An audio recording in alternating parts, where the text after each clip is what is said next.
మన 5 సంవత్సరాలలో ఎక్కడా కూడా తప్పు చేయాల. ప్రజలకు చెప్పిన ప్రతి మాట నెరవేర్చడం.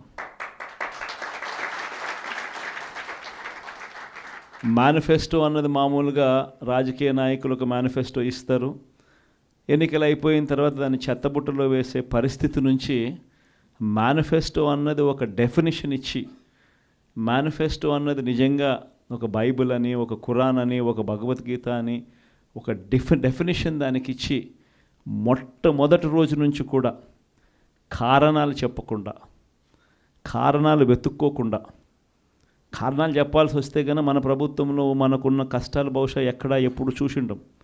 ఎప్పుడు చూడని కోవిడ్ లాంటి సమస్యలను కూడా ఎదుర్కొన్నాం. అది కూడా 2 ఏళ్ళు, అది కూడా 2 సంవత్సరాలు కోవిడ్ లాంటి సమస్యలు ఎదుర్కొన్నాం. కానీ ఎప్పుడు కూడా ఒకటే చెప్పా, మనల్ని ప్రజలు ఓటేశారు. మనం ఎన్నికలప్పుడు ఈ మేనిఫెస్టో రిలీజ్ చేసినాం. మనం ఇచ్చిన మాట మరో 30 సంవత్సరాల పాటు మన బాటను నిర్దేశిస్తుంది అని చెప్పి. అని ఎప్పుడు కంప్లైంట్ అనేది ఎక్కడ చేయాల. పలానోడు అది చేశాడు, పలానోడు ఇది చేశాడు అని చెప్పి ఎప్పుడు కారణాలు వెతుక్కోలే. పలానా సమస్యలు ఉన్నాయని చెప్పి ఏ పొద్దు కారణం చెప్పాల. ఎప్పుడు కూడా ముఖాన ఎప్పుడు చిక్కటి చిరునవ్వే చూపించాం.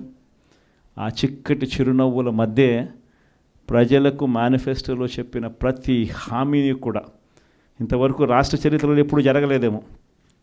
బడ్జెట్ కన్నా ముందే బడ్జెట్ ప్రవేశపెట్టేటప్పుడే ఒక క్యాలెండర్ రిలీజ్ చేసి, ఆ క్యాలెండర్లో ఇదిగో ఈ నెల ఈ పథకం ఇస్తాం, ఇదిగో ఈ నెల ఈ పథకం ఇస్తాం, ఇదిగో ఈ నెల ఈ పథకం ఇస్తామని చెప్పి పథకాలన్నీ సంవత్సరం పొడుగునా ఏ పథకం ఏ నెలలో ఇస్తామని చెప్పడమే కాకుండా ఆ నెలలో బటన్లు నొక్కి నేరుగా పథకాలు ఇచ్చిన పరిస్థితి బహుశా దేశ చరిత్రలో ఎప్పుడు జరిగింది.